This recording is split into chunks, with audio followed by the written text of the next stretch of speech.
Good morning, good afternoon, good evening, or good night, whenever you might be listening to this. This is the Buzz Pucks Podcast, Playoff edition. playoff edition, the second week, second full week of the playoffs. And we're already into round two, ladies and gents. And boy, do we have a lot to talk about that has nothing to do with the playoffs. This was Clay and I had going to to be boring. Clay and I This was had to going to be stop boring. ourselves right before we started recording because we were just talking about it with each other. Yeah. Yeah, it was Um, supposed to be kind of. I was thinking this was going to be boring, kind of quick episode where we go through like the 8 to 10 games that have happened. yeah, Um, and like finish off the first round. yeah, Start a little bit the second. Nope. nah, nah. Buckle up, because like so much stuff happened the last 2 days, right? We're gonna talk for at least an All hour all without of it, talking about the games. And I'm sorry. because we just have so much to talk about Toronto specifically. Oh God! All right, Ah, but Clay, what are you drinking? I'm drinking Big Ditch Brewing Company out of Buffalo, New York. Hayburner, their flagship. Had to get some for the game seven, and it worked. And it worked. I'm drinking Le Chouffe Or six, again whatever it is. because Lashoof? uh, I drank it a couple of weeks ago, and I've had COVID all week, so Yeah. cut me some slack. No. You shut up. Um. Ha. All right, let's All right. before Let's get in let, some let me other news. let me do my stuff, and then we will get fully into your stuff because Well, my like stuff is very quick. I can get into a bunch of other stuff before we start No, getting I into know, the I news. know, but like I literally have one piece of news and 6 injuries. So let me just run Yeah. through those Okay. real quick, and then we'll go we'll dive deep into all of your stuff. I Uh, kind of want to get at least. I know I said we talked for an hour before we talked uh playoffs, but we might want to do at least one series before I start getting into some good stuff. I mean, we could go against our normal order, and let me get through this because this will be Yeah, get your five pick. minutes. But then we could do the games and then go into all the stuff if you would rather do that. Let's do that Let's do that. because Yeah, because there's like some not news just happens. Toronto, but there's Is like a couple result other things to talk about too.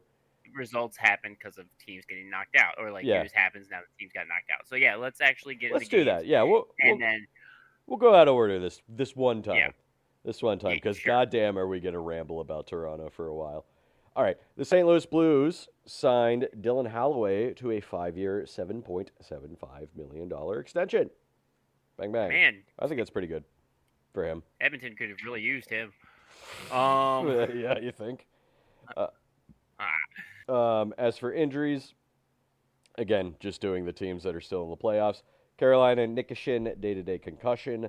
Colorado, Kiviranta, day-to-day undisclosed. Manson, day-to-day upper body. Minnesota, Joel Eriksson Ek, day-to-day undisclosed, but I believe he is not playing either of the first 2 games, if I remember no, saying that he's not. correctly. And Brodeen just out for right now with a lower body injury. Yeah, And yep, Philadelphia, Owen Tippett, day-to-day undisclosed. All right. yes. All right. Let me get into some injuries as well.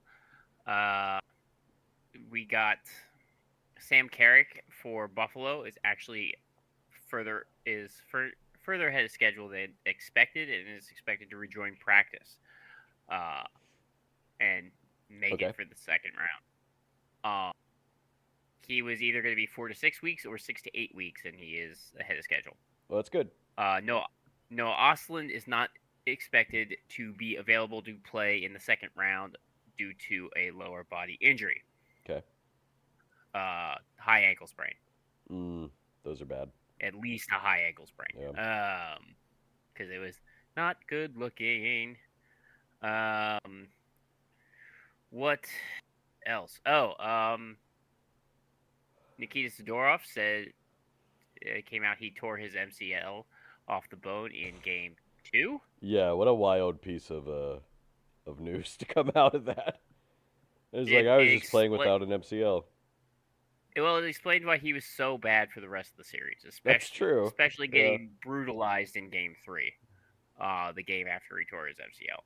So that also talks about how poor Boston's defensive depth was, where they'd rather play Zadorov than Mason Lohrei.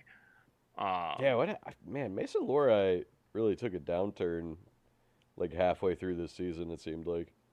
No, he had one good playoffs 2 years ago, and it's Oh, been maybe downhill that's what since. I'm thinking of. Time is an illusion to me Yeah. nowadays. Um, there's so little on the injury board right now because of who's gone. Yeah. Um, Well, there's only 16 teams left. Or no, I'm sorry. There's yeah, eight teams left now, so there's only 8 teams left. But we have some, players.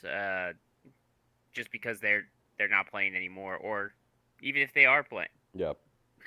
playing, they're just not telling.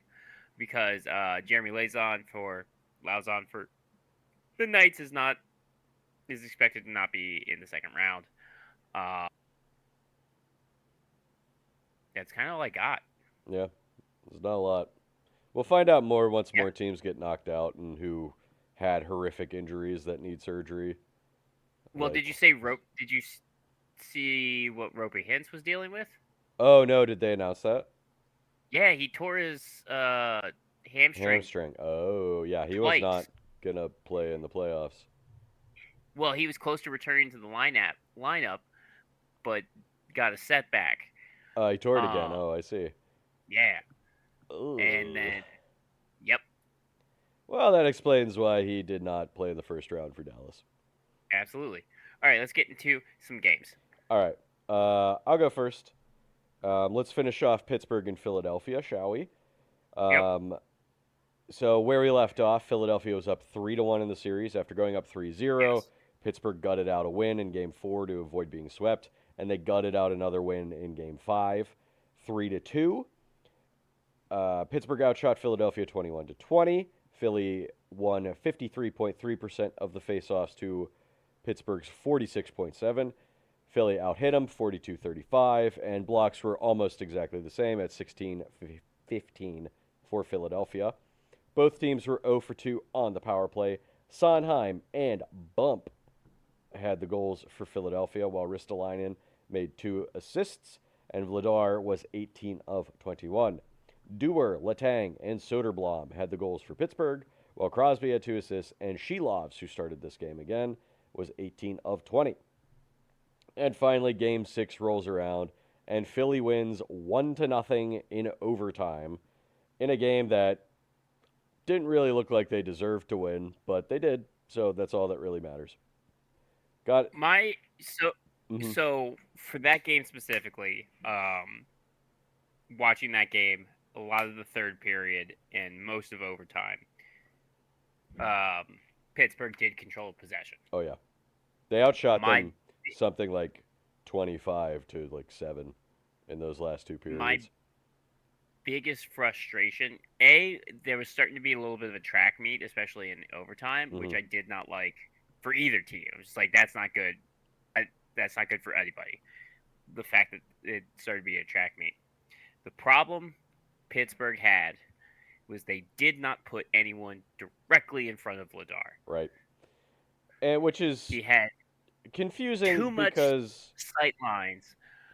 I don't know. Anthony Mantha basically just did nothing this entire series. He had one Right. good assist, but that was, I think, his only point of the entire Mhm. series. So I don't know why he wasn't parking his big fat butt in front of the net. Soderblom is 6'8" or something like that, or 6'7". Yeah. So not really sure why he wasn't in front of the net. Brazeau really wasn't playing very much in the playoffs. He had kind of Like fallen off. So, but yeah, no, they didn't have anybody in front of the net they weren't trying to get that greasy goal that they needed. that they needed. Their goal had to. They were gonna get a greasy goal, and that's how. And they didn't like.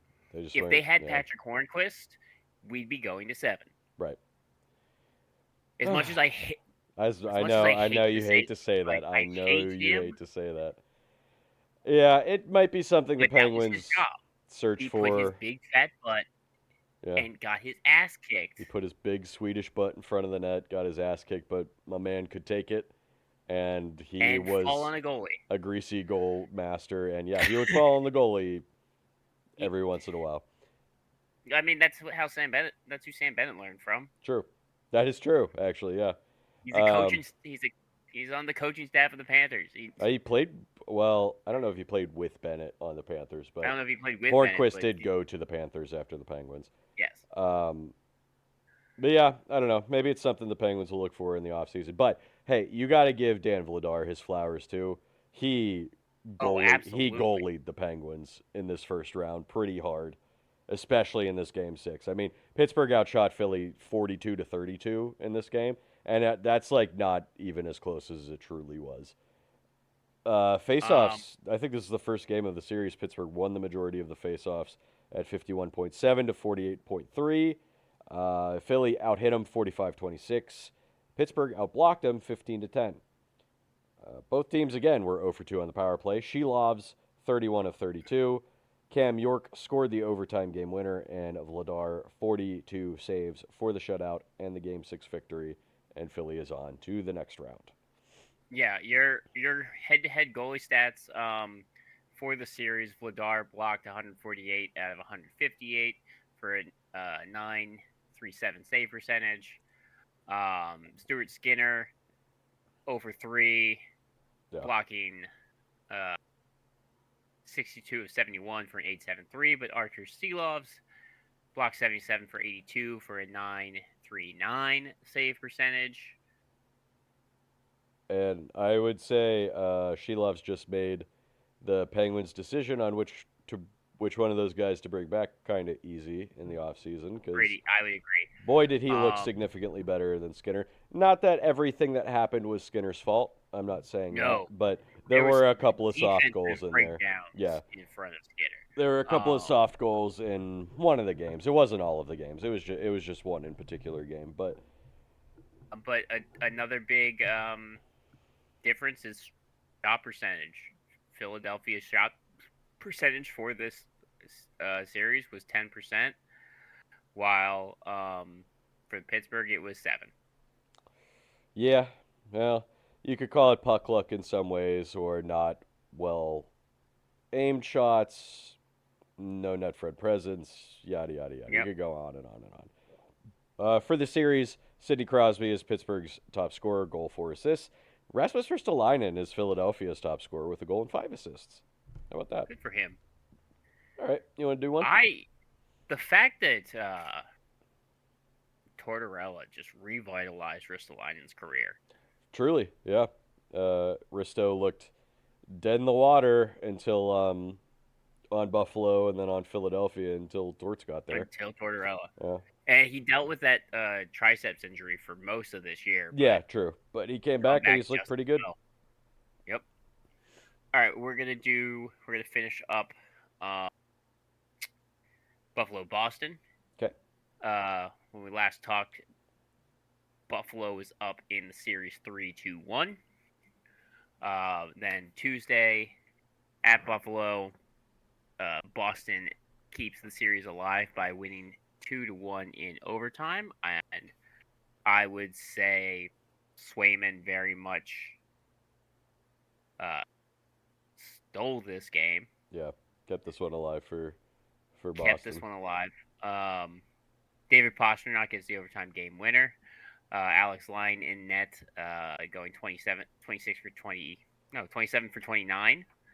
And Jeremy Swayman went 25 for 26.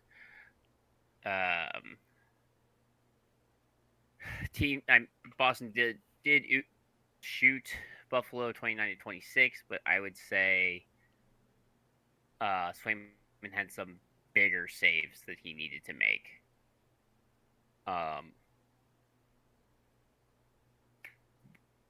Boston was over 3 on their power play. Buffalo was 1 for 3 on the power play. They got their first power play goal this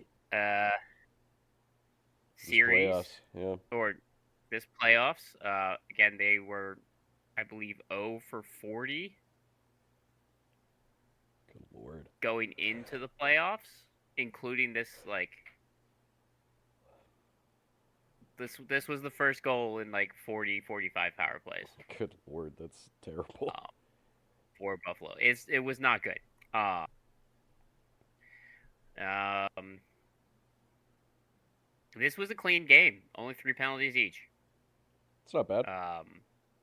No, they were not trying to get into it this game. But game 6, we go back to Boston, where Buffalo ends the series 4-1. Woo! Buffalo! Winning their first time that they make it to the second round since 2007. 19 years. Alex Lyon going 25 for 26 with a 9.62 save percentage. Now Swayman was 22 for 25.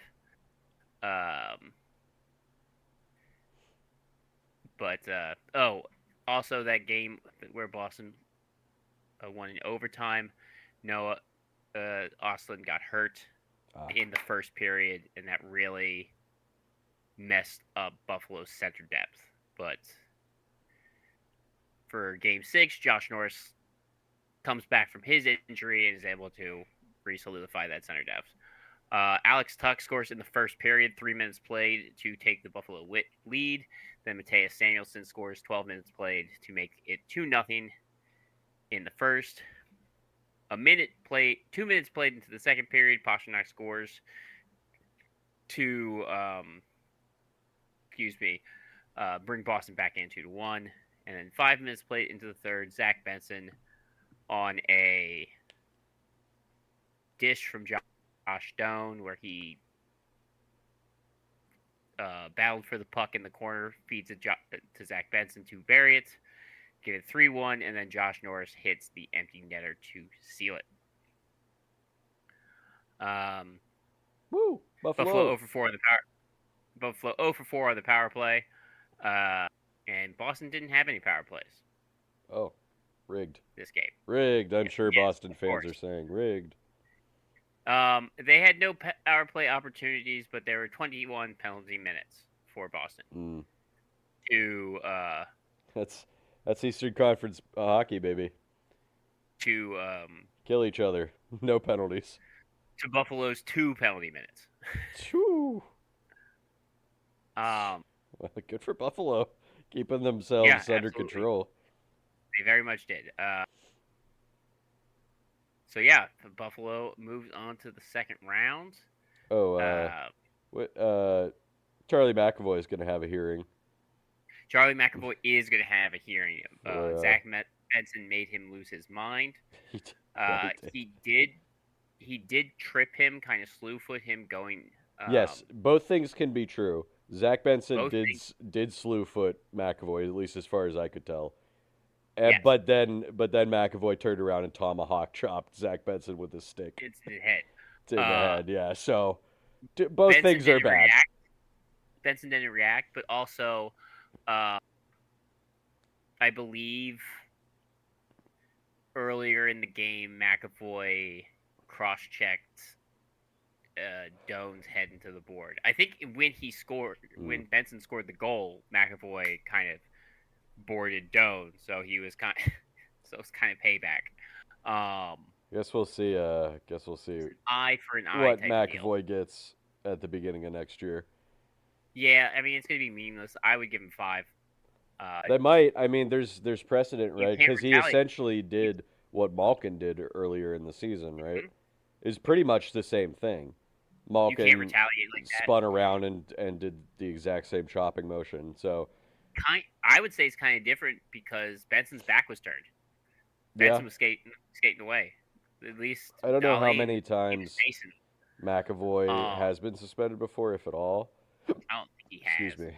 So I don't know if that'll come into account. It shouldn't, but I don't know. I think at least a few games is probably warranted for it. Some goalie head-to-head, Jeremy Swayman saved 164 of 181 shots for 906 save percentage. Korpisalo did get 6 shots against and saved all of them. And then for Buffalo, Ukko-Pekka Luukkonen started the series. He went 1-1. saving 33 of 40 for an 825 save percentage, but then Alex Lyon took his net and has not given it back, saving 106 for 111 shots for a 955 save percentage. The shot discrepancy is shot disparity or percentage. Buffalo was 8% on their shots, and Buffalo was 10.5. Wow. So yeah. Yeah. There you go. Bon voyage, Boston. No one's sad to see you go, except for your No fans. one is. Alex Tuck and Tage Thompson are tied for top players because Tuck had 4 goals, 3 assists, and Thompson had 2 goals and 5 assists. Excuse me. Shoot, I didn't have a power play percentage. It was not good. It's not great. I mean, Buffalo was 1 for however many they had in the series. Yeah, it was 1 for like 30. They had a lot of opportunities. Wild They amount did of power score. plays. They did score 1 as time expired for a power play, but it's funny to keep the narrative going, so I'm not counting it. I mean, it doesn't count. It doesn't count as a power play goal. Yeah. So I don't lie. So yeah, all right. that's Buffalo Boston series. Buffalo Okay. wins in 6, which I called. Ah, The only you did. one that I nailed 100%. Okay. I'm realizing that I only have 2 first round series to talk about this week because my other 2 were sweeps last week. Do you want Yeah, to that's right. do you want to do another one? Yeah, You want to do 2 in let's a row? finish. I'll do 2 in a row. I'll do one in the Pacific. We talked about our Vegas Golden Knights, Utah, Yes. Mammoth. Last we talked, Mammoth were up 2-1 in the series, but Well, since then, they blew that. the Vegas won the next 3. Yes. Um, Yeah, they did. Which is what I was afraid of happening. Man, this is going to be heartbreaking for Utah. They let their age and inexperience show. So, Game 4 series tied 2, or after Game 4 series is tied 2-2. Golden Knights win 5-4 in overtime. Shea Theodore getting the overtime game winner.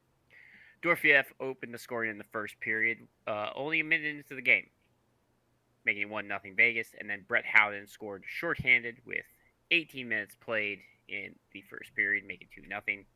Second period, 3 minutes in, Cole Smith scores to make it 3-0 Vegas. Then you have Nick Schmaltz score, make it 3-1, and then Ian Cole 30 seconds after that to make it 3-2. Third period, Carcone scores 2 minutes into the period, making it 3-3. Clayton Keller scores 4 minutes after that to make it 3-4. But then Brett Howden gets the second goal of the game to make it 4-4. And then Shea Theodore gets the overtime game winner. I'm pretty sure Ian Cole took out Vejmelka. He lost the puck in the end, and then he lost the puck. He had the turnover, which led to the cycle, and then kind of dove to try to block the shot, but also kind of took out Vejmelka at the same time. It was an Ian Cole disaster class at the very end. Yeah. With only 50. He was a solid defenseman at one point. Yeah, absolutely. And there was only 50 seconds left in the overtime. That sucks. Yeah. Brett Howden 2 goals and assist. Shots were 36-31 Utah. Hits were 41-57 Utah. Sorry, the Vegas had more shots than Utah, 36-31. The power plays, Vegas was over 4, but scored a shorthanded goal, and then Utah was over 3. So yeah, that's game 4. Tied the series. Yeah. Game 5 goes to overtime again. 5-4 Vegas again, but this time it was a double overtime.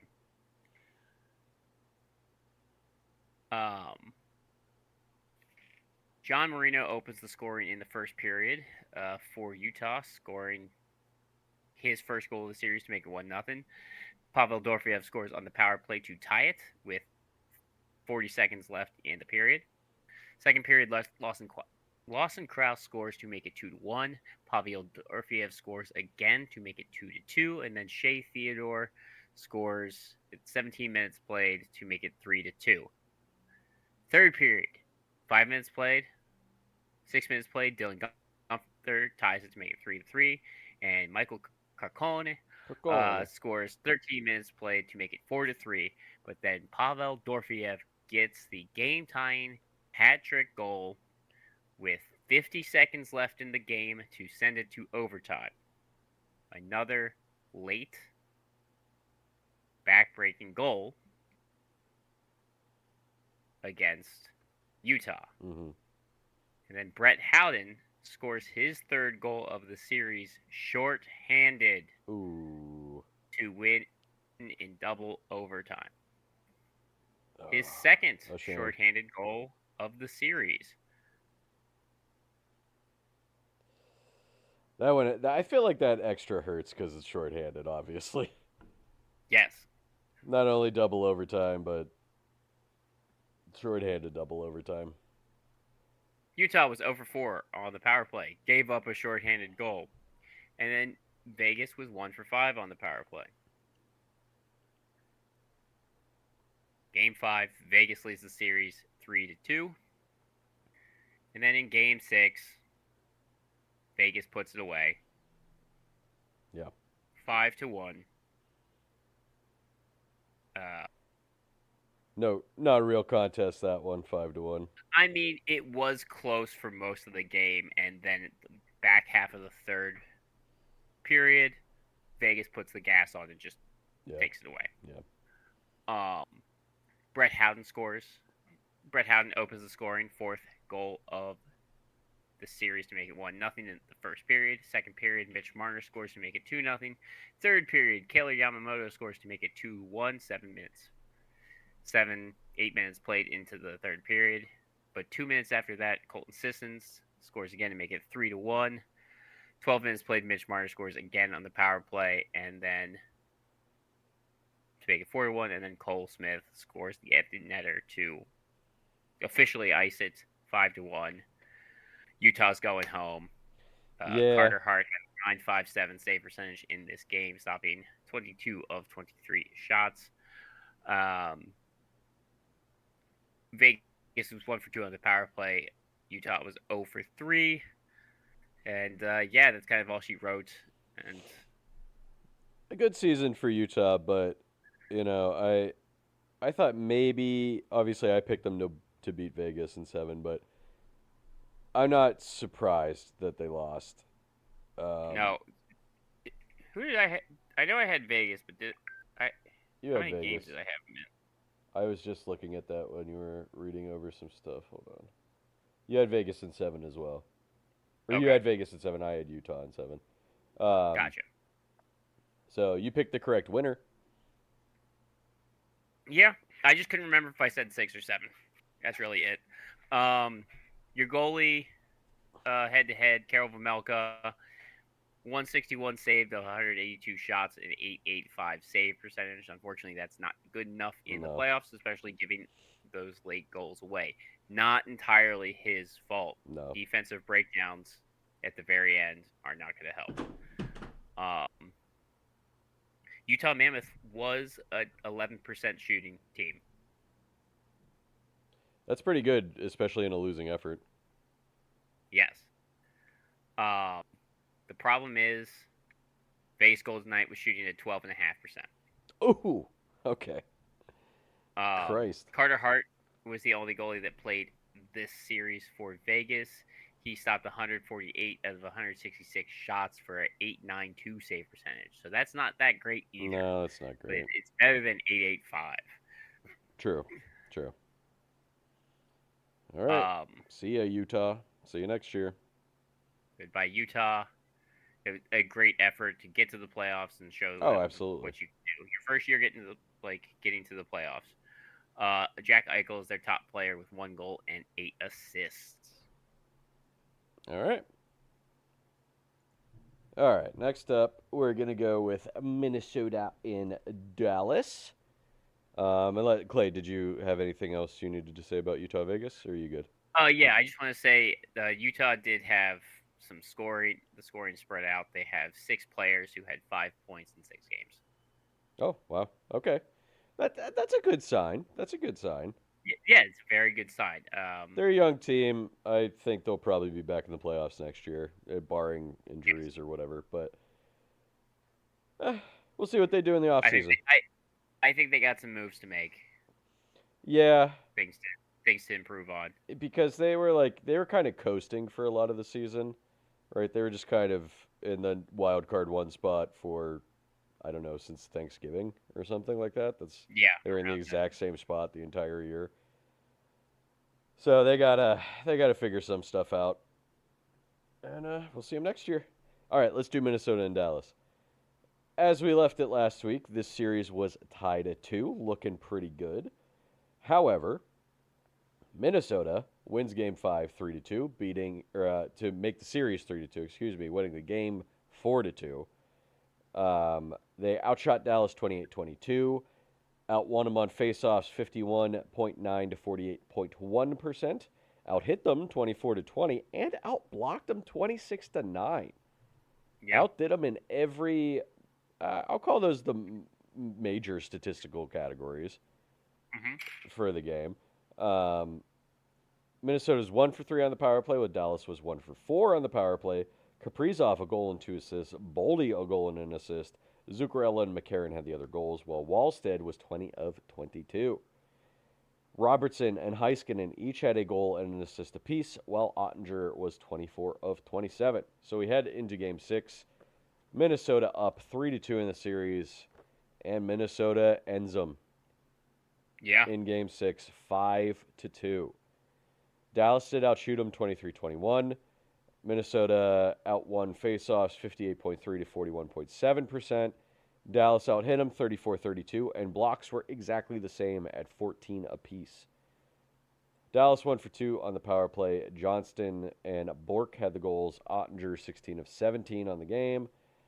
While Minnesota was over 3 on the power play, Hughes 2 goals and an assist. Boldy 2 goals. Tarasenko a goal. And Wallstead was 21 of 23. See you, Dallas. I mean, one Yeah. of you guys had to lose, and you were missing your number one center the entire series. So I didn't think about I thought Hintz might I be didn't take back. that I didn't take that into account. I thought he might be back like a few And games also into the Heiskanen series, was and injured. Heiskanen was definitely not 100%. So, yeah, honestly, good on him getting it to 6 games without one of your best players and one of your other best players playing it not 100%. Absolutely. Also, big problem. Dallas scored 1 5-on-5 goal. Oh, that is a huge problem. That's The bad. entire I didn't series, even realize one that. 5-on-5 goal in game 5. Yikes. Matt Duchene was their top scorer, which I found a little surprising. He had 2 goals and 7 assists. Oh wow, So yeah. good for him. Ottinger, 159 to 178, good for an 893 save percentage of 283 goals against. That's not going to do it. It's not. Boldy and Kaprizov each had 9 points apiece. Boldy had 6 goals in this series and 3 assists, while Kaprizov had 2 goals and 7 assists.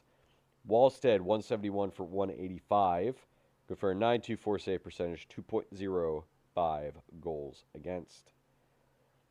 Dallas is going Oh, to. Good. excuse me. They had 5 even strength goals Oh, okay. during the series. That's still not like spectacular, but that's better than 1. Well, I think I saw that it took 250 minutes in between Okay. a set, so like they got the even a bunch of even strength goals in like the first game Got or it. second game. Had to have been the second game. That's and still that went like not 2 great. games. Yeah, Yeah, that's still pretty bad. 10 power play goals. That's incredible that they got 10 power play goals. Good lord. Dallas is gonna have a weird offseason because Yeah, we'll get to it when we get to their like season wrap up, but they got a big salary cap problem this offseason yes, they that I do. believe we've already alluded to several times, and you'll see talked about until it is resolved this Hmm. offseason, one way or the other. But one of their best players is a restricted free agent, Jason Robertson, and they currently do not have enough cap space to even sign him. No, they do not.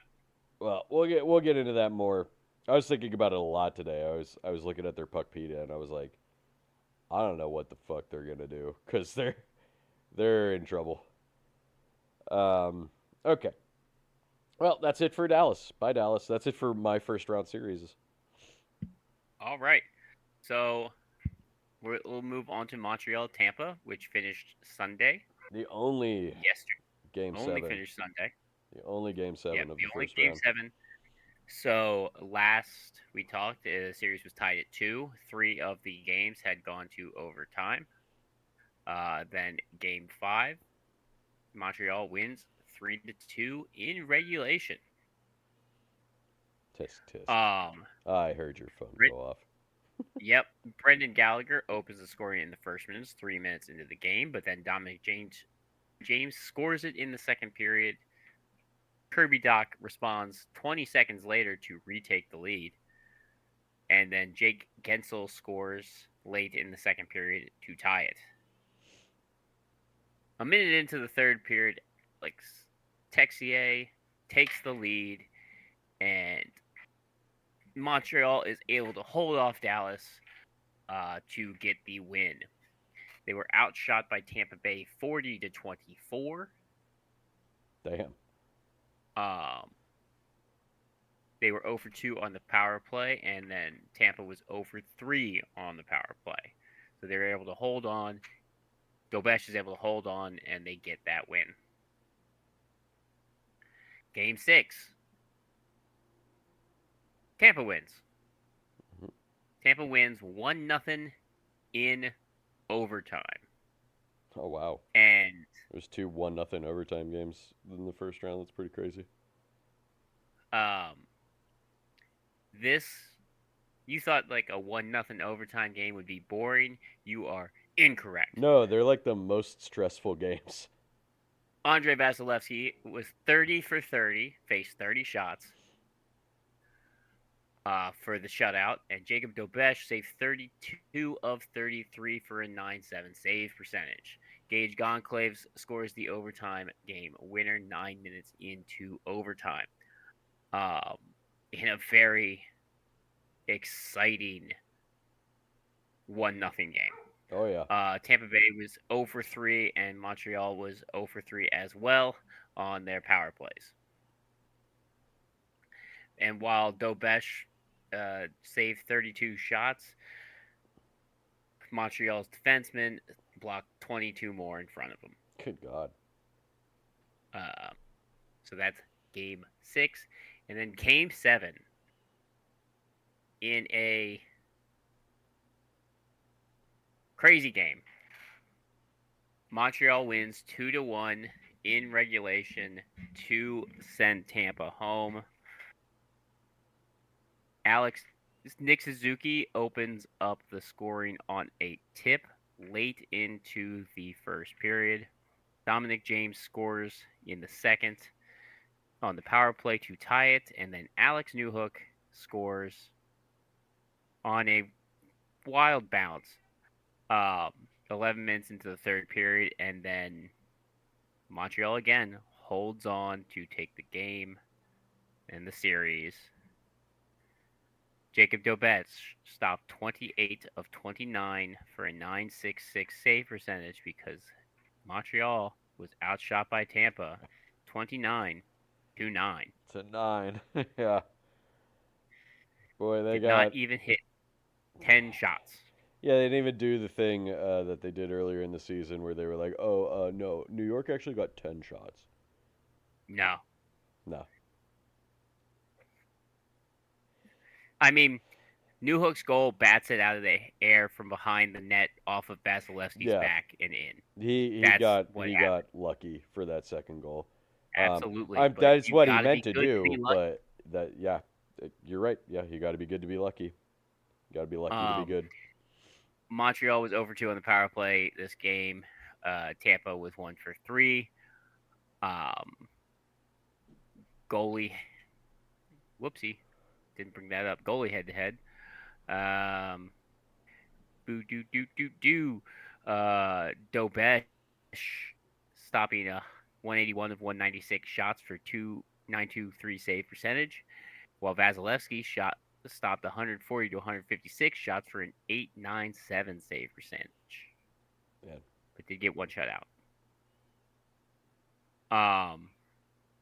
Penalty minutes. So far, all these penalty minutes have been pretty even. In all other series, but Montreal had 89 penalty minutes and Tampa had 85. Good God.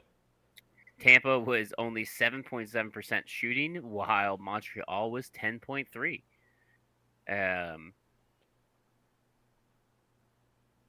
Yeah, it was a close, tight series.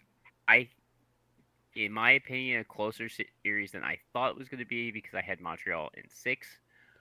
But man, this was awesome. The It was a Tampa great Bay's series, yeah. experience really kept them in the series. Nearly won him. In my opinion, Nearly got him the series. nearly won them. But Yeah. in the end, as we said, I think going into the playoffs, their defense really was not it. No, it wasn't that. It was actually their lack of offensive depth. Point was no longer a point per game player, and he actually talked about this in the locker cleanups. Yes. He says just like I was not injured.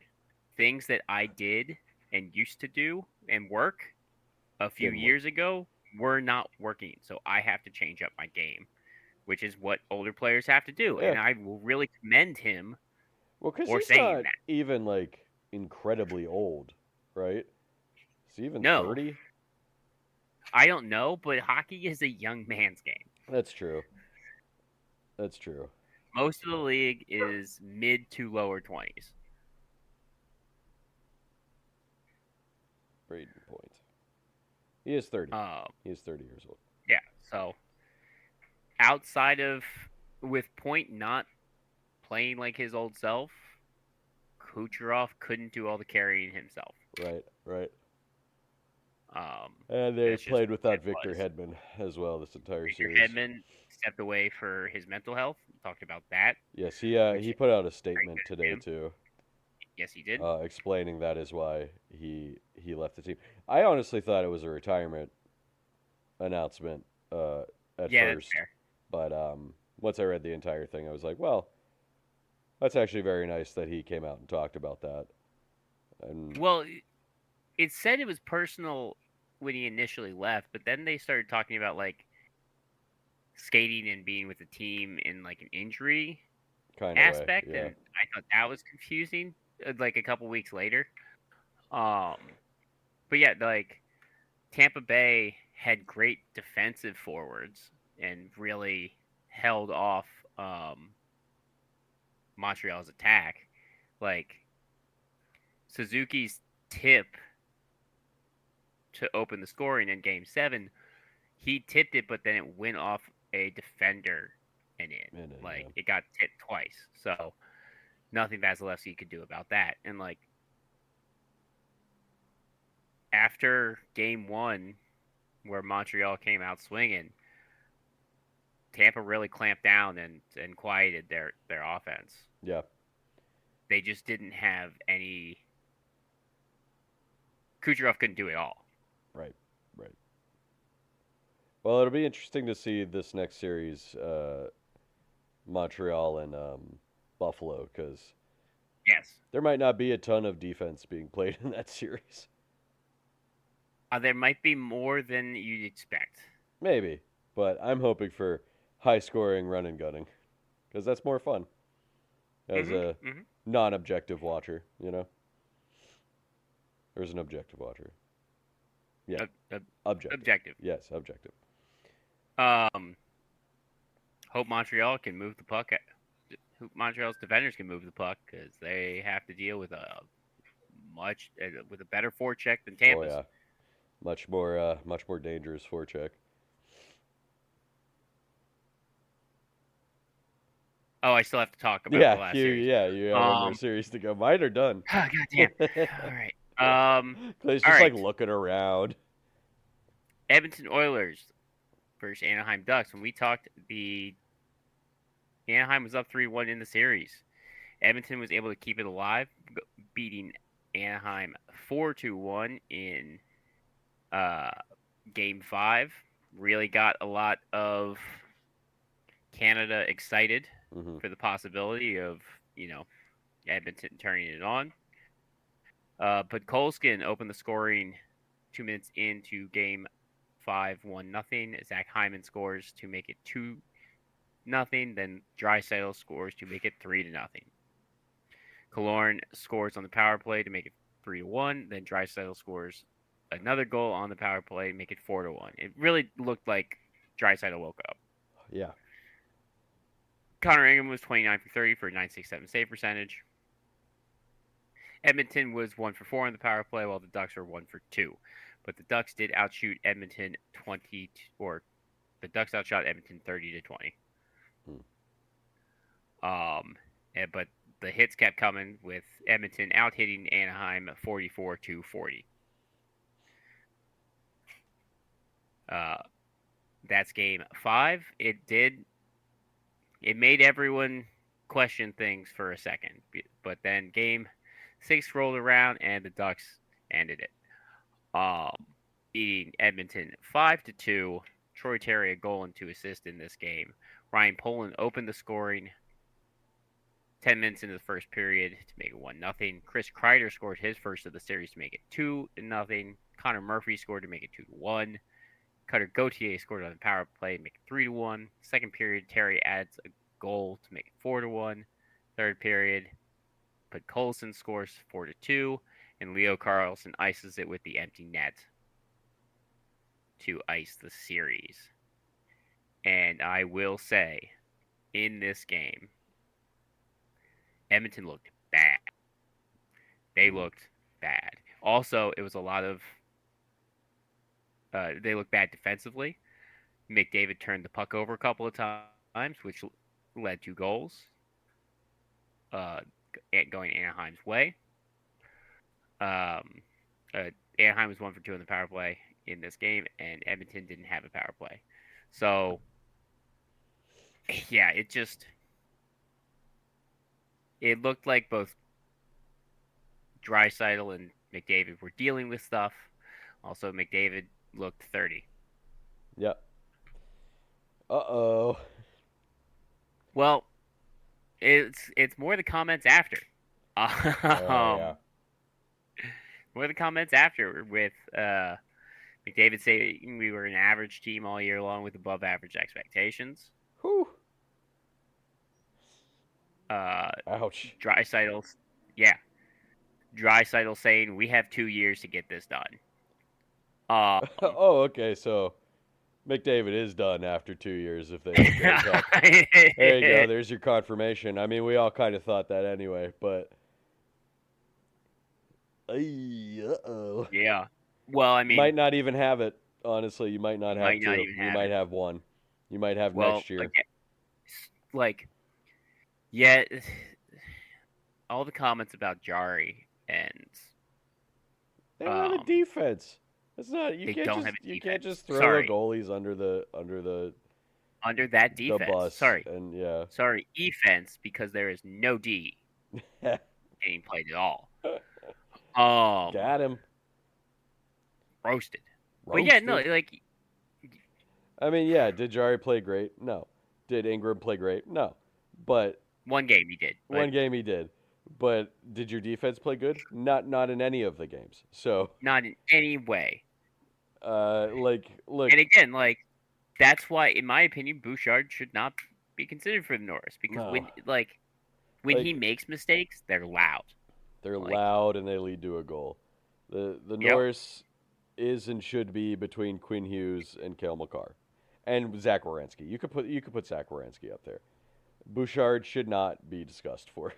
No, he shouldn't. I can also make the argument of like, yeah, McCarr doesn't get discussed this year Sure. He had because he had a lot of points, but his defensive game didn't really translate very well this year. You're right. no, like Give it to Wierenski. there are Give him a yeah, Wierenski, Hughes. I'll always say Slavin. I know they didn't put up points, but he only played like half the year too. yeah, normally Slavin.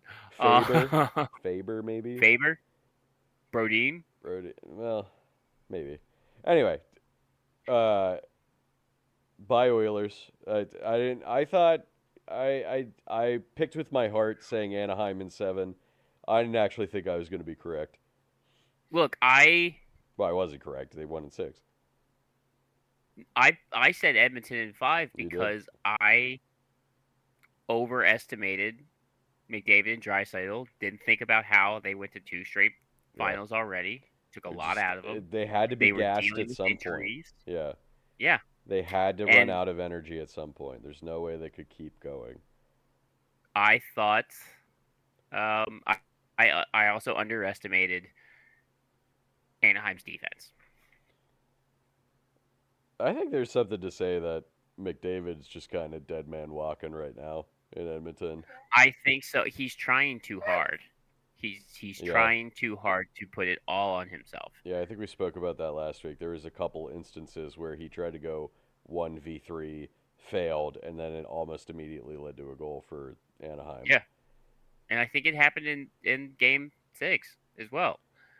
So I don't know. Maybe that's let's just a mentality thing for him that he can work on. But look, let's it's not McDavid's we- fault. It's not No. McDavid's fault.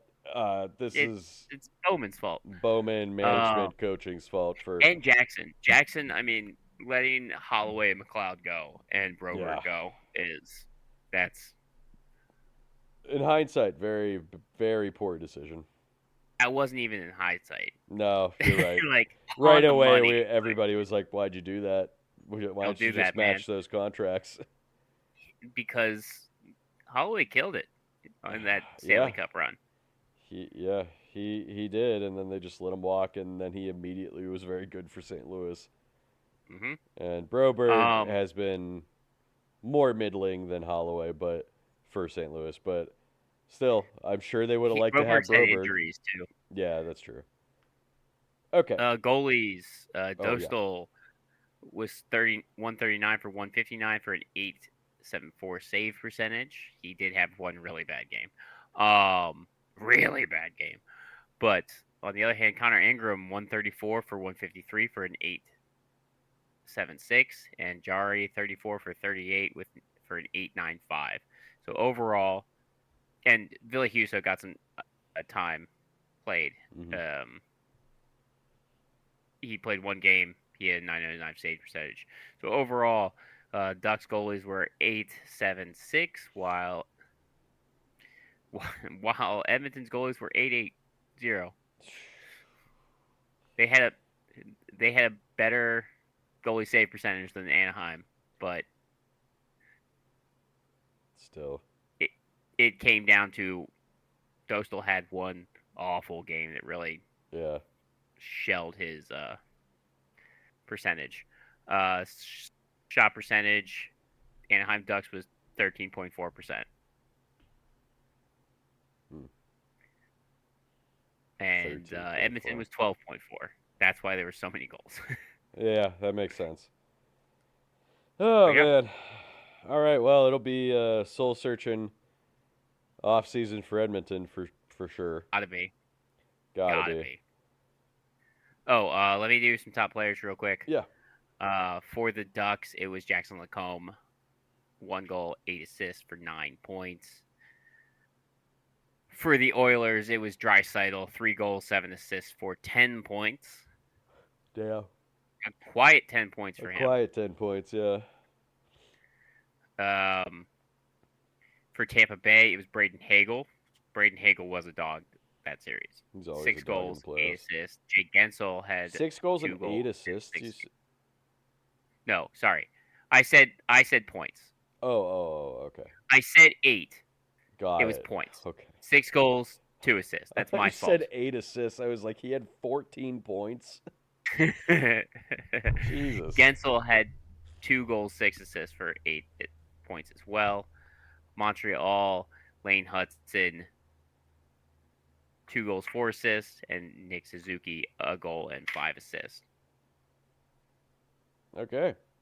Well, how about we quick run through the second round because only 4 games have happened in the second round so far. What do you say?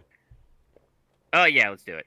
I'll start us off because one series. Well, it's so funny. One series has played 2 games, 2 series have played 1 game, and 1 series has not started yet.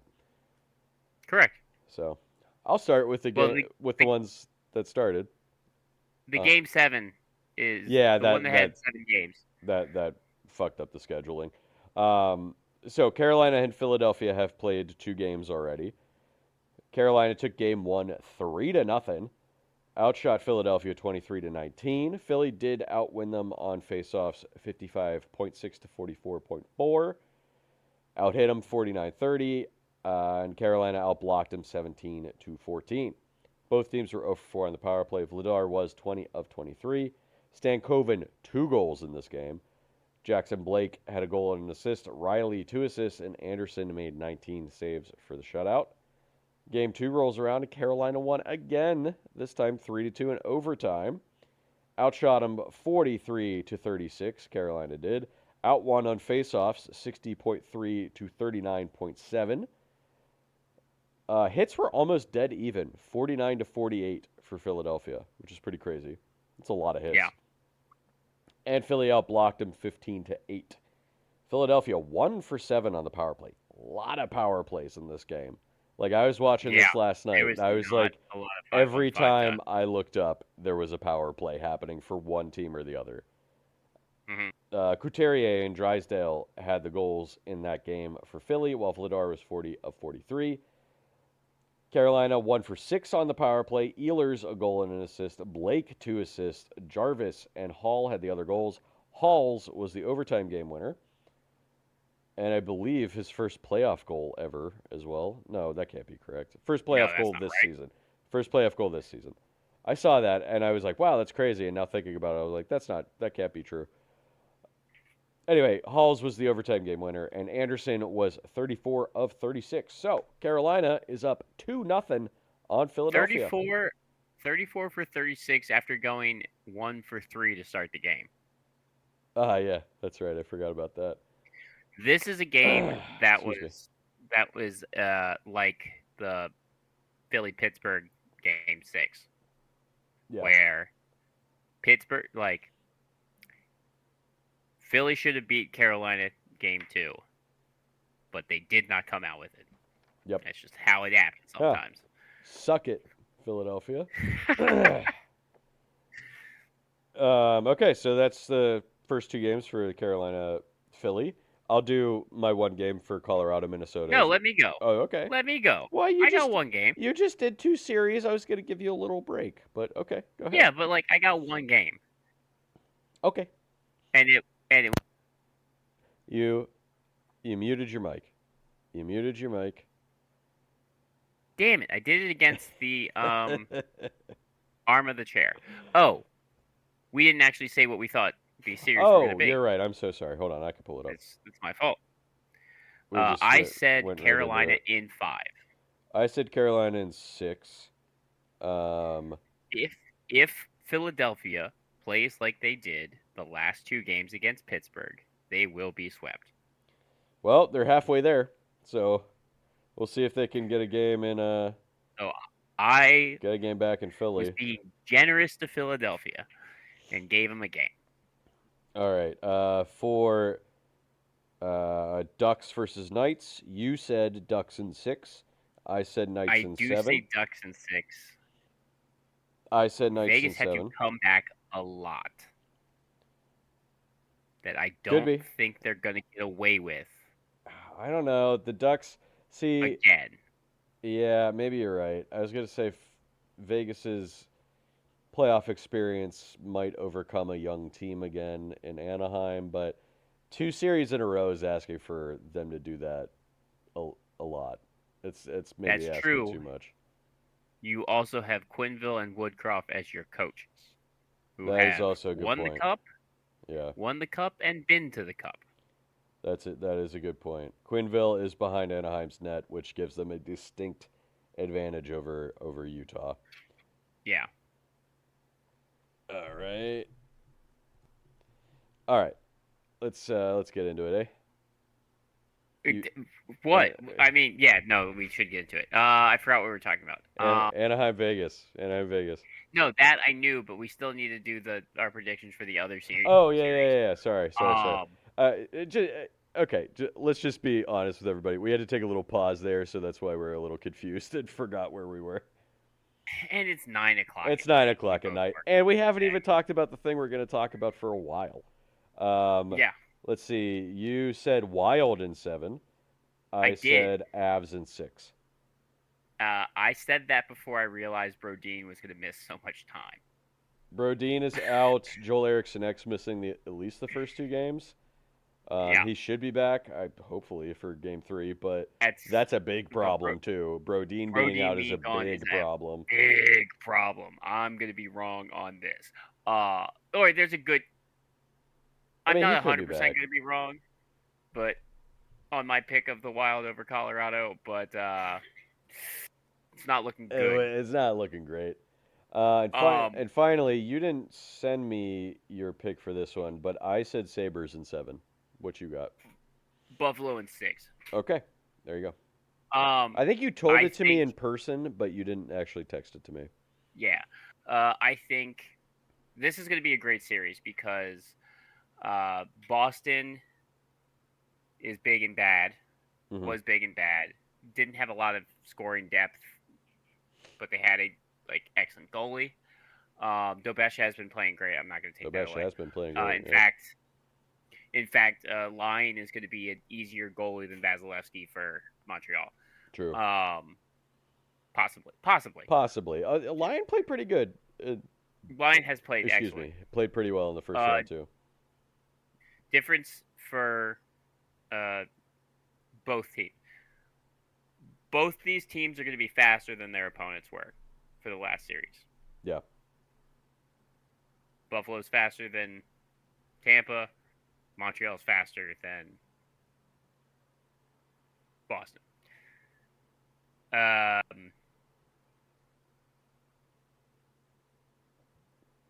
But that's going to be a problem for. Both I think that's going teams. to be a problem for Montreal, for both of them. But I think that's going to be a problem for Montreal because Buffalo's forecheck is Nasty. This is a nasty forecheck. But so is Montreal's. It's not like Buffalo's is better, but That series, Montreal's man, that is series is good. going to be a lot of fun to watch. I think It's there's gonna be going a to be lot a of fun good to watch. amount of scoring in it. And I think there's going to be some heart attack games for both teams. So Absolutely. And again, these teams might be getting greasy. I think it's a good Because bet in the Eastern Conference that it's going to get greasy no matter what. it's a good bet in the Eastern Conference because Slavkovsky did get rocked game 2. He did get knocked out, and he Mhm. wasn't the same. So now some more time to recover. Benson is Yeah, a few days off. Benson's a Benson is nasty early. little lad. Benson is early Marchand. Yeah, he's a nasty little guy. I like it though. I like it because I it's mean, on Buffalo. I yeah, like it until a couple of years, and then it's not going to be as fun. But and also he's 20. I know that's um, insane. the meme of Benson in the playoffs, and it's one of the chimps from Planet of the Apes getting an AK. Like that's that's Oh, the equivalent. You know what? Also would be a funny meme to make out of that. I just thought of would be like Benson, but he's just anamorphing into Marchand in the Yeah, playoffs. You know what I mean? absolutely. I mean, Dahlin keeps getting cross checked in the face. He keeps getting under people's skin. Yeah. Um, Montreal has Gallagher, Jack-Eye, Slavkovsky. Dobson should be making his playoff debut for Montreal this series Mm. Oh, that'll be a because big he boost missed for all them. of. Exactly. I didn't even That's realize another he plus wasn't for the playing against defenseman. Tampa Bay. He had surgery on his thumb Oh, late right. in the season, or broke his thumb, I believe. So he hasn't played at all. All right. Yeah, we'll see what happens. Let's get to Anaheim, Vegas. Anaheim, Vegas. Vegas wins 3-1, game one. Um, Brett Howden gets his 5th goal of this playoffs. Opens the scoring in the second period. Mikko Granlund scores 14 minutes into the third to tie it, and then Ivan Barbashev scores a minute after that to take the lead. There is it's slightly controversial because they will argue that icing should have been called. I don't agree. I don't think it I should have don't been. agree. Yeah. I don't agree. I think it Eichel was won the race to the hash marks, Yeah. and then But well, there's also go ahead. Jackson Lacombe didn't play the whistle. Yeah, there's that too. And I was also going to say there's also the caveat in the icing rule that if the refs feel like the defender can get the puck before it goes over the goal line and they just don't, they'll call off icing, which Yeah. both not only did Eichel beat him to the hash marks, but Lacombe probably could have gotten the puck before it went over the line. Either way, Yeah. it was Lacombe I let up. don't think it was icing at all. Lacombe, And the Anaheim didn't play to the whistle. Lacombe's age came, like his inexperience came through. He also he redeemed himself by assisting Mikael Granlund. He passed on an empty net. Yes, he did. Oh, that's right. I saw that highlight. And I was like, dude, come on. He already had made the decision to pass before the puck came to him. Just rip it. You had a goal. Easy. It was an empty net. Easy. Nobody there. Nobody to stop you from scoring that. No goalie, no defender there. So Vegas gets away with one. Yeah, I remember that happening in the oh, it was one of the Penguins Stanley Cups. I think it was. I want to say it was against Nashville, but it was against Ottawa. No, it was in the finals. It was in the finals. But oh, maybe it was against Ottawa. Either way, it was one of those years. Chris Kunitz was on a 2-on-1 with somebody, and he had a wide open guarantee goal on that odd man rush, and he passed it back to whoever it was. And everybody, thankfully, I think Pittsburgh ended up winning that game, but everybody was like, dude, that could have like fucked them. That could have fucked the absolutely. team. If you had just taken that shot, then the game was essentially over at that point. Because it would have given Pittsburgh like a multi-goal lead with like not much time left. And yeah. That's when Lacombe is going to be like is going to want back. Certainly. Absolutely. That game he's going to want it back. But yeah, that's game one. Mitch Marner scored on the empty net for his third goal of the playoffs, tying his career total. Yes. In the playoffs. Weird. In the postseason. Weird that what happens when he goes to a different team. 0 for 4 on the power play was Anaheim, and Vegas was 0 for 2. All right. Okay, let's go to an insane game. Colorado, Minnesota, game 1, where Colorado won 9-6. 9-6, folks. This game was crazy from the get-go. And it was tied 5-5 going into the third period. Colorado, I believe. Let me just double check this. I believe Colorado was up at least 3-0 in this game as well. Yes, they were. They might have been 4-0. I don't think it was. Hold on. Crazy. No, it was only 3-0. But it was 3-0, and then they just like let Minnesota get back in this game, but then they took the game back from them. What a game! What a back and forth game. Outshot him 43-36. Minnesota outwon the faceoffs 63.1 to 36.9. That's real bad. Mm-hmm.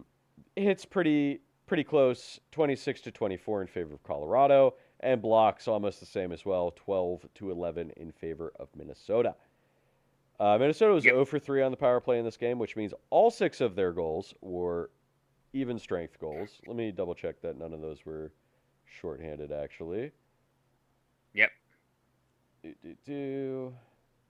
Oh, one was shorthanded. I take that back. Okay. Marcus Foligno's goal was shorthanded.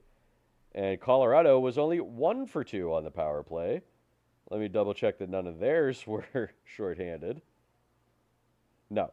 So 8 of their 9 were even strength. One of them was an empty net goal. But yowza. Quinn Hughes was a goal and 2 assists for Minnesota. 5 other players scored the goals in this game, while Wallstead Wallstead did his best. He was 34 of 42, but I can't imagine that was all on him. No, and also Gustafson gets game 2 Yes, because Wallstead needs the rest. Which I think is fine. Remember, Wallstead is a rookie, so Absolutely. he had a bad game. Let's give him a game of rest, and he can come back in game 3 unless Gustafson plays really well, which that game's going on right now. Let me tell you, he's not. So for Colorado, Tays had a goal and 3 assists. Makar 2 goals and an assist. McKinnon a goal and 2 assists. Necas had 3 assists, while 3 other players had 2 points. And Scott Wedgwood was only 30 of 36 himself. So also not great. It's a bad game for him. That is a pretty bad game for him. Uncharacteristic. Well, we'll see what happens the rest of the series, but if that's any indication, this is going to be a fun, low defensive game series. But remember, this is without Joel Eriksson and Jonas Brodin for Minnesota, which might be why there were so many goals against for them. Well, McKinnon was just like playing against the Kings. They didn't activate their defense at all. Right. And that's going to be a challenge because Minnesota will. Yeah, we'll see. I mean, they put up a 9er on them in the first game. Yeah, so that's true. I don't know how much of a problem is it. And right now, looking at the game that's going on, it's not that big of a problem currently either. No, it's not a huge problem. All right, well, that is round 1 done. First few games of round 2. And we haven't even gotten into the rest of the news yet. So let's get to it. Enough dilly-dally. Right. Let's get to the interesting stuff, Clay. No, let me get to some other stuff. Okay. Because Brady Tkachuk is frustrated with with the speculation for him says it's become a distraction. Well, don't have your dad make it a distraction on your podcast. Well, maybe, I mean, is it his dad that's like he wants to go somewhere else? Or is it just his dad is making other distractions? Well, I mean, his dad in that same episode made it a speculation. Oh, did he? Okay. I didn't listen to that whole episode. I don't want to hear the Tkachuk talk for an hour. No, I don't either. But it was basically like, wait, how much are you paid? Like, how much is longer on your contract? Oh, we'll talk later. Maybe that show should stop. Absolutely. Just because, I know Toronto, that the Kelce brothers do it, but one of the Kelce brothers is retired now. The other one is very close to being retired, so. And I would say Travis seems like he actually has a decent head on his shoulders. Yeah, weirdly. You wouldn't think so by looking at him, but. No, but he's a center, and they have to be smart. Oh, no, that's that's Jason Kelce. Travis Kelce is the tight end. I said Travis. You did, yeah. Jason. I'll be honest. Travis Kelce is actually fairly well spoken as well. He seems like a fine. Smart. No. I'm not saying he's smart. I'm just saying he's like, as football players go, seems decent enough as a person. Is my only point. Yeah. And that's really hard to say about football players. So the fact that both of them seem like they're decent guys, and Jason Kelsey seems like he's actually fairly intelligent. Um, that's hard for football players to even be. Yeah, So good on them. The Kachuk brothers, that's not true, and also their dad isn't either. So correct. I heard Brady Kachuk Um, just learned how to count to 10. So good for him. all right, keep going. Uh, I, that's I one. understand his frustrations though, like I because do. this isn't the first time this has come up. This came up last offseason too, seemingly just kind of being made up. Um, Yeah, and I think it's just kind of being made up right now too, because everything he said I would has agree. been, I don't want to leave Ottawa. Ottawa has not said that they're shopping him. It's just like the random Correct. talking head reporters being like, maybe they should trade Brady Kachuk. And it's like, Maybe. Did we I, talk? Did we talk about Vesna finalist? I don't think so. I don't think we talked about any of the award finalists actually. I was going to bring them up. So your Vesna finalists are Sorokin, Swayman, and Vasilevsky. I personally think Thompson gets snubbed, but Oh yeah. Oh, that's tough though. I someone don't know who I would put Thompson in over. Maybe Vasilevsky. I don't Swayman had a know good year because too. That's tough for yeah, Thompson, unfortunately, because the problem is I think somebody was going to get Thompson snubbed. leads goals saved above expected, Mm. Oh with man. Swayman coming in second and then Sorokin in third.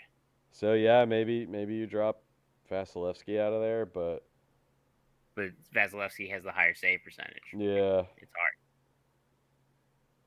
hard. Your Lady Bing is Caulfield, Kopitar, and Sanderson. Could go to any of them. I think maybe they give it to Kopitar because he's retiring. You think? Maybe. Uh, your Jack Adams are John Cooper, Dan Muse, and Lindy Ruff. I think that has to go to Lindy Ruff. I think it has to go to Dan Muse. Are you kidding me? Dude, I don't know. I, yeah, In I could see Dan in Muse winning my it too, but in my order of who it goes to out of those three is Muse, Cooper, and Ruff. really? Yes, because the argument for Cooper not getting it for so long Mm, was the Lightning teams were expected to be that good. It's right. why Betnar's on that list. Oh, Like right, right, same right. thing with Betnar. This Lightning team, especially their defense, was not expected to be this good, and he got him 106 points. True. And the Penguins were supposed to even be perhaps the worst team in the league this year at the beginning of the year. That's what teams were speculating anyway. Um, or not teams, I'm sorry. Talking heads were speculating that the Penguins were supposed to be a The lottery bottom Penguins, five team this year, and they just weren't. the Penguins were not supposed to go to the playoffs. But Buffalo greatly exceeded expectations as well. Did Don't say did they? They won their division. They were like a juggernaut the second half of the season. that team didn't change? There was I guess that's only true. one. The only reason Lindy Ruff is on this list is because they can't give Kevin Adams GM of the Year award. I think Well, I think it's a trickle down. wasn't this Ruff's first year back with Buffalo? It's his second. Oh, it's his second. Oh, I thought it was his first year back with Buffalo. Last year was he was back. Oh, okay. Okay. I think Ruff is on here, yes, because Buffalo made it. But Okay. is That actually it, that changes my opinion a little bit then. I thought it this was his trickled first year down? back. No. Yeah, okay. I get I don't want to homer pick and say I think Dan Muse should get it, but Dan Muse being a finalist is good enough for me, but if he wins it, I'm Look, not going to argue against it. If any of these three I'm guys win saying it, I'm not going to argue against it. I'm the fact that you didn't consider him in your original thing means you're not doing a homer pick. Yeah, Um, I guess that's fair. but yeah, like Excuse me. outside of the Paterka trade, this team was the same between Mm, last year and this year. true. This team always had it in it. They just finally It just did it. finally clicked. Yeah. All right. Well, if Clay wants to give it to Dan Muse, I'll graciously accept it for. Um, DJ Smith is the candidate to be the Kings' new head coach going forward. Um, Yeah. I mean, sure. I give mean, me he's already seconds. there, no? Um, yeah, he's already there. Da, da, da, da. I'm looking for more news before we actually get. Oh, the Calder finalists were announced as well. Announced. Yep. Um, Matthew Demidov, Schaefer, Ivan Schaefer Demidov, and Beckett Seneca, excuse me. could go to any of them. Probably I think Schaefer. it'll probably go to Schaefer, but Schaefer or Seneca? yeah, Demidov had a very good year too. I think it's But I probably think going he's to go the to odd man out. Schaefer. Yeah, I think it's going to go to Schaefer in my opinion. The Masterson finalists are Rasmus Dahlin, Gabriel Landeskog, and Jonathan Tays. I Perseverance. I, I saw a They're going to give that to Tays. I know it already. why I could just feel it. Darlene's fiance had heart failed in the off season. I get that, and that's a much better story than Jonathan Tays coming back from being terrible and injured. But and Gabriel Landeskog is just coming back from injury. So realistically, thematically, Darlene should get it for what him and his fiance went through. But the problem is who who for the Mastersons who had a shittier story, like who had a worse time. Okay. That's Darlene and then. Right, and I there's a take that I saw and I liked is whoever their team nominates the Masterson, just it's a shared trophy. Every player that gets nominated. Oh, right. Because it's again, who had a worse time. That's what that trophy's kind of come down to. Ridley Gregg got a two-game suspension. The Ted Lindsay finalists are out too. So for some reason, ahead of the Hart, because it's like, well, of course. Well, again, hockey's Lindsay's weird because it has two MVPs. Lindsay is the MVP as voted on by the players.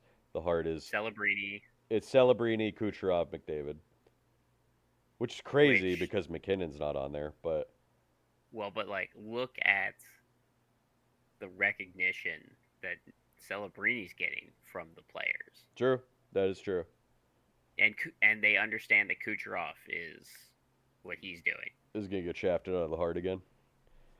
Yeah. Greg got suspended 2 games for the roughing against Spence. Yes. That's 2 games at the beginning of next year, correct?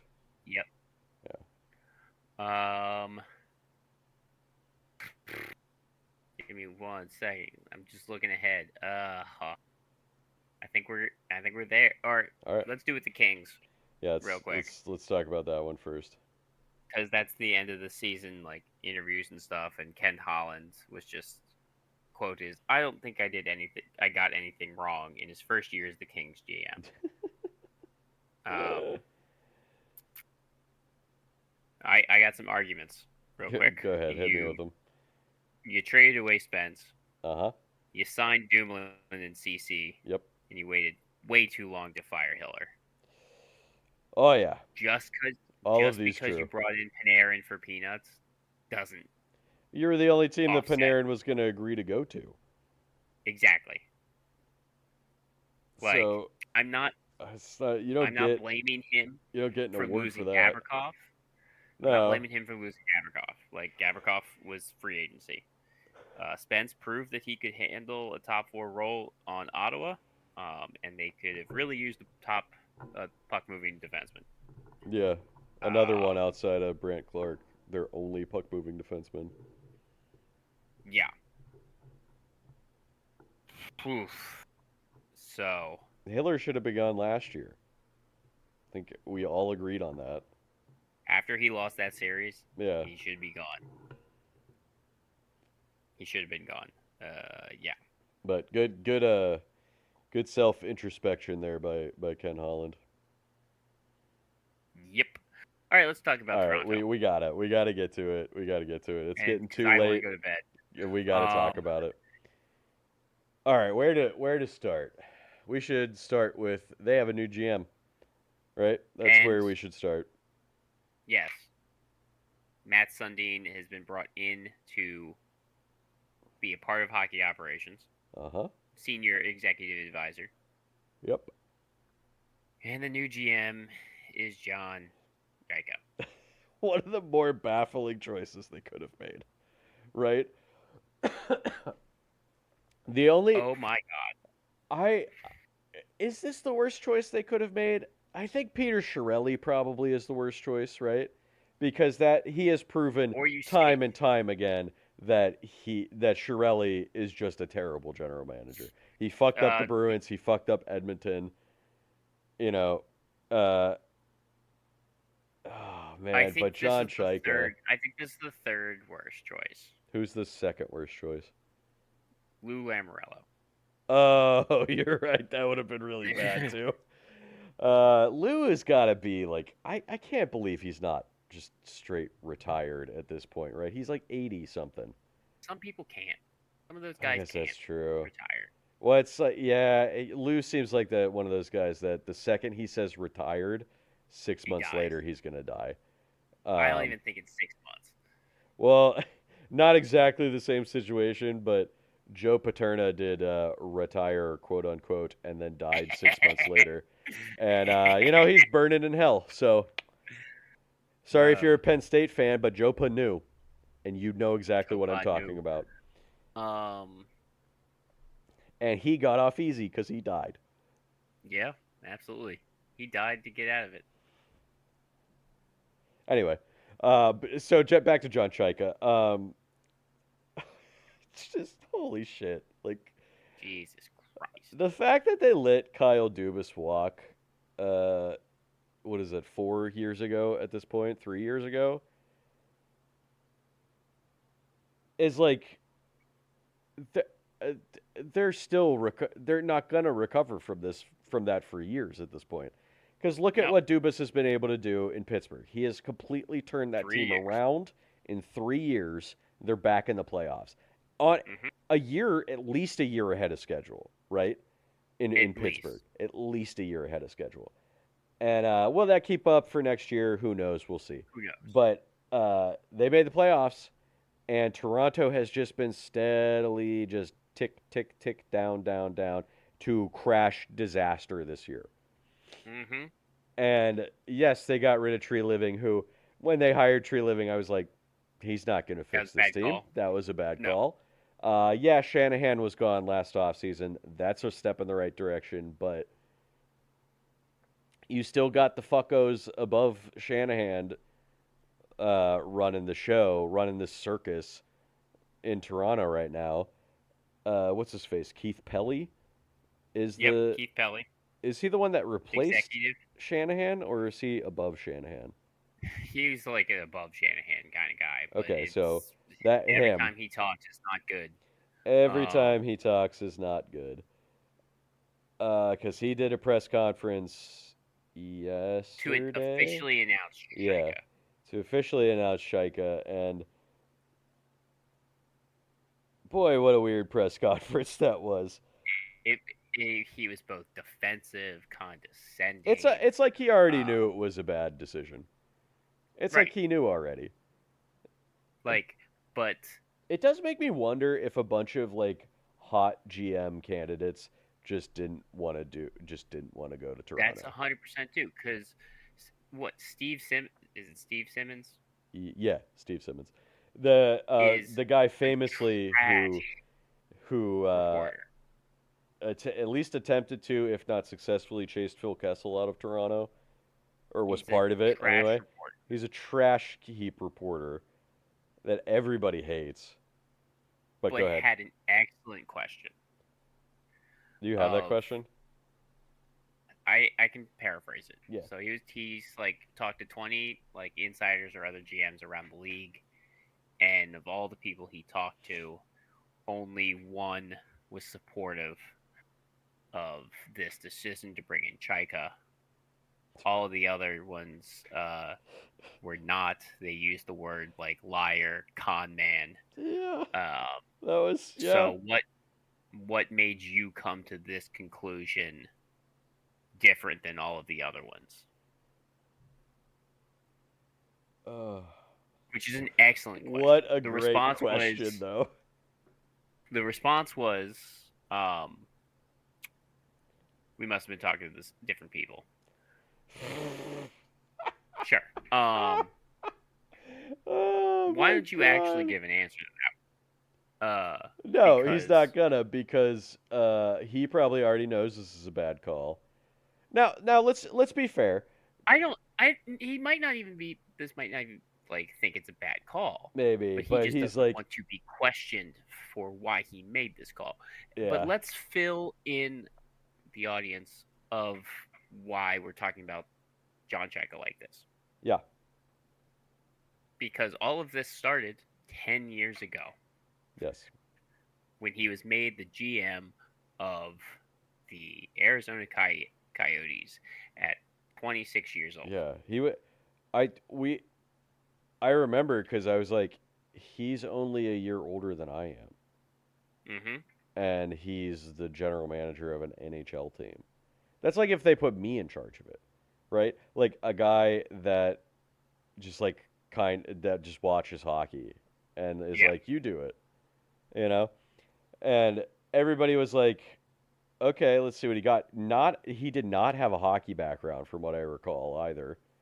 He was No, just it's like like some statistics. He was an random analytics statistic. background. Yeah, he was some analytics like wunderkin, and they were like, oh, okay, like analytics are the future. This guy is gonna like get us there. Blah blah blah blah blah. And Yep. no, that didn't happen. His record as under his GM, he was a GM for 4 years. His record was 131, 147, 38. Okay. They did clinch their first playoff berth since 2012 during that period in it was around 2020, I believe. I think so. Yeah, one of Um, those years. but right before the start of the 2020 Stanley Cup playoffs, he abruptly and suddenly resigned. Mm-hmm. Um, but then after an investigation in 2021, Cheika was suspended from working in the NHL for the remainder of the 2021 calendar year, and after he's resigned for conduct detrimental to the league and the game. And he breached his obligations of the club by pursuing opportunities with other clubs while still under contract with the Coyotes, and then terminating his contract with 3 years remaining. Chaika and Coyotes were later revealed to host private scouting combines for draft prospects, which is strictly forbidden by the NHL. Yeah. The Coyotes were then forced to forfeit the second round in the 2020 and their first pick in the first round in the 2021. Yeah. So Now, 5 years later, 5 years later, he's gotten reinstated. He's gotten reinstated. I want to say he was And he's back. reinstated longer ago than that, but this is his first job back. He got reinstated after 2021 Yeah. calendar year. But So in nobody wanted to 2022, touch he him got with a reinstated. 10-foot pole because he went against a very strict rule at the draft. Yep. But here we are. He is now in charge of probably the richest Toronto. NHL team, Toronto Maple Leafs, Mm-hmm.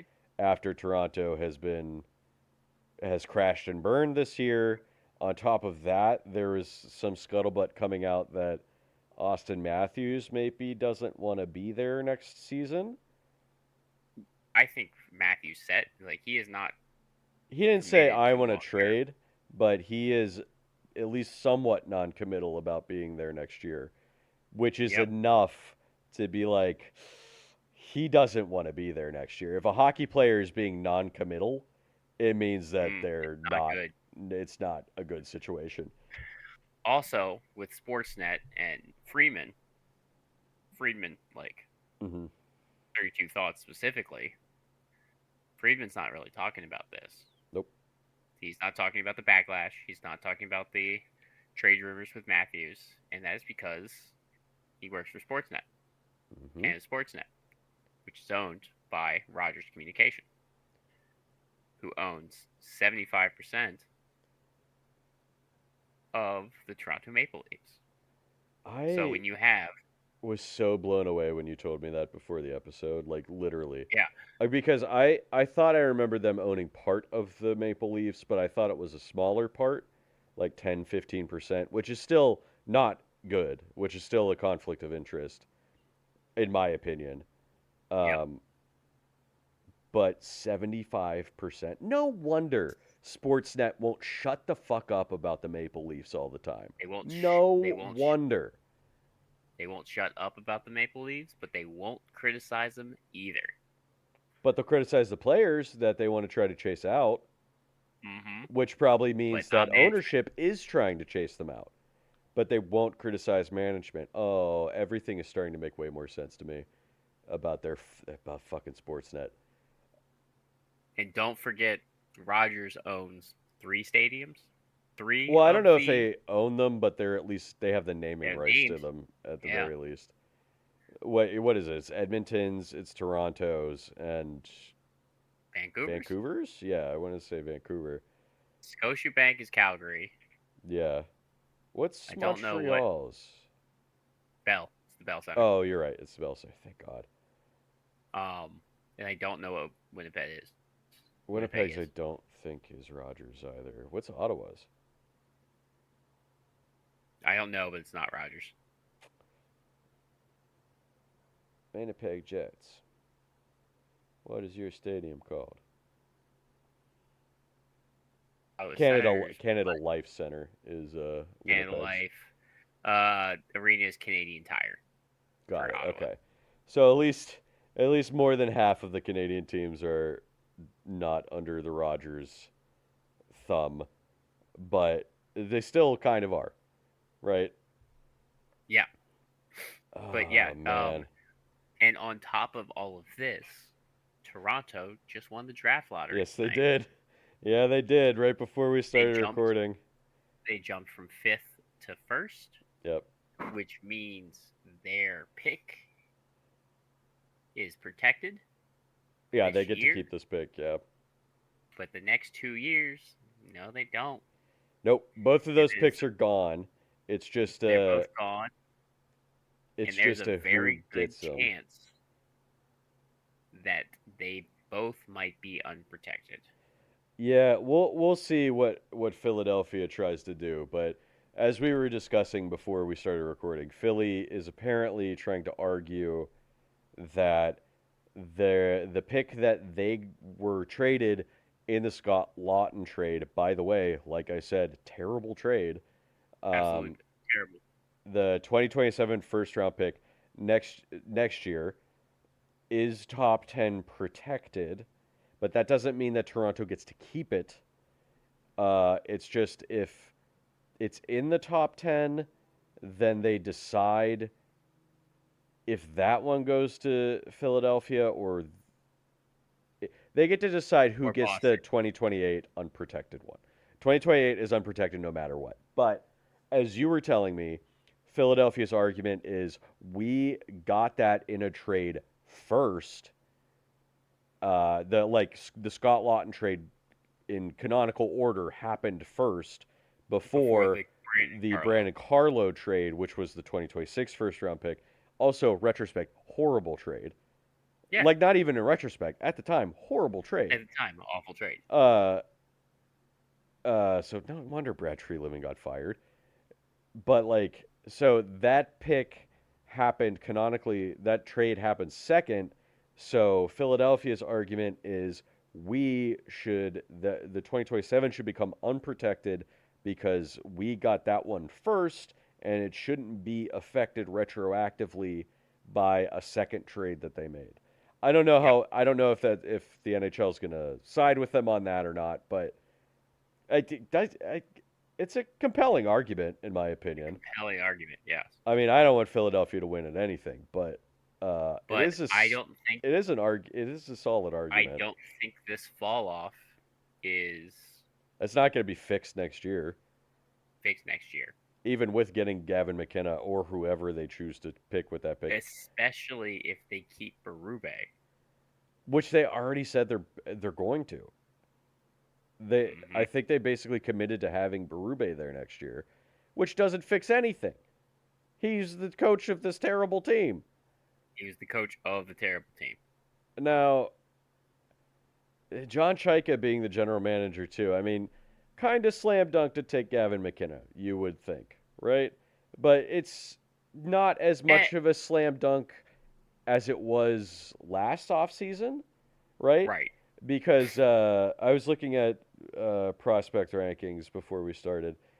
Chase Reed, who is a defenseman, has kind of caught up to Gavin McKenna as like a top tier prospect, and then there's There's another Swedish defenseman, right? Verhoff, Kevin Verhoff. I forget what his first name is, but I his think so. last name is Verhoff, who is also a defenseman, who is tracking to be like also in the top three, and then yet another defenseman. Or no. There's another winger at number 4. I can't think of his name, but so there is a possibility Philly does not, or not Philly. I'm sorry, Toronto does not take McKenna at number 1. I And honestly think that that's they fine. actually might need defensive prospects more than they need Hmm. Gavin McKenna. Especially like let's just play the game Matthews and et al are there next year. Yeah, They could probably use defense more than offense, right? they could absolutely use defense more than offense. And on top Chris of them, with Taves and not Taves, not Tanev, Chris Tanev, yeah, Tanev, Arlo, Morgan Riley's a year older. yeah. Honestly, I think it might be a better call for them to take defense. Absolutely. And then the second pick is San Jose, one second pick, jumping from, I believe, number 9 to number 2. And Vancouver getting fucked again. But here's the thing: Again, it actually would make sense for San Jose to also take defense because they again, have a ton of absolutely. offense and no defensive prospects. So, in my mind, I don't think this is what will happen. There is a shot that Vancouver still gets Gavin McKenna. He goes third. I think there is a shot that he falls to them at third. We'll see what happens. Toronto's definitely going to take him at number 1. But I actually think that might be the wrong decision. I would agree. I don't know. We'll see. But, John Chaika's probably going to fuck around, trade Matthew Nyes for nothing, if I had to Well, guess. look, John Chaika is 36. He's 10 years older. He's not an idiot in his Yes, 20s. Maybe yes. he learned something. We can look at a positive here. Perhaps he did learn something. Yes. Or maybe he didn't. I think there's an equal chance that he did not learn anything because Yeah. GMs in the NHL don't seem to learn their lesson from what I can tell a lot of the time. Right? Because Also, Peter Chiarelli if keeps doing the same exact fucking thing everywhere he goes. Same thing with Tree yep, Living. He was not very good in what was it, Calgary. He was and not very Holland. good in Toronto. Ken Holland. Ken Holland used to be a good GM, and then he wasn't Well, anymore. I don't think Tree Living was bad in Calgary. I think things outside of his control really Okay, went bad that's fair. And you because might even could say that maybe. No, he did that Scott Lawton and Brandon Carlo trades. Fuck him for those two. no, Those are bad no, trades. he messed up. He messed up in Toronto, but COVID was out of his control. That's true. If it COVID wasn't was out of if it wasn't control. for COVID, Goudreau doesn't leave Yeah, because Goudreau wanted to leave because it got harder to see his dad got sick over COVID. right, It got harder to see, so he just needed to be in the States. And with Goudreau leaving, Kachuk wanted to leave. right. There we are. There we are. Yeah. But you know what? Stan Bowman. I have another one that hasn't learned his lesson clearly. No, not at all. So I don't know. Guess we'll see. In the weeks leading But up also, to like, the draft and the off season. the words getting taught, like, again, con man, liar, Yeah. all fair. But the fact that other GMs were saying this, who a lot of them used to play A lot of them used to Mm. try to injure each other. Mm-hmm. That's And true. they are And they're able to all on work the with same each other. page. They're all on the same page. They're all like, fuck that guy.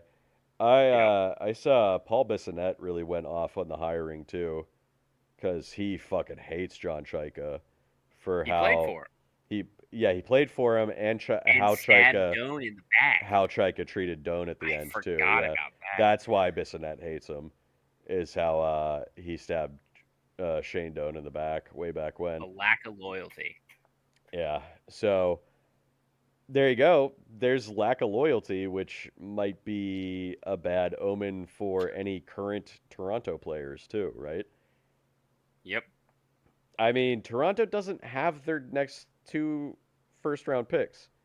So, regardless of who they take at number one, McKinnon or Reed or whoever, uh, McKenna, not McKinnon, Yep. um,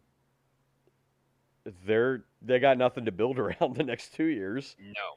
unless they trade off some of their big dogs to get first round picks back, which they can do certainly, but Well, they do all of their have guys have trade protection except for they Matthew do Nyes.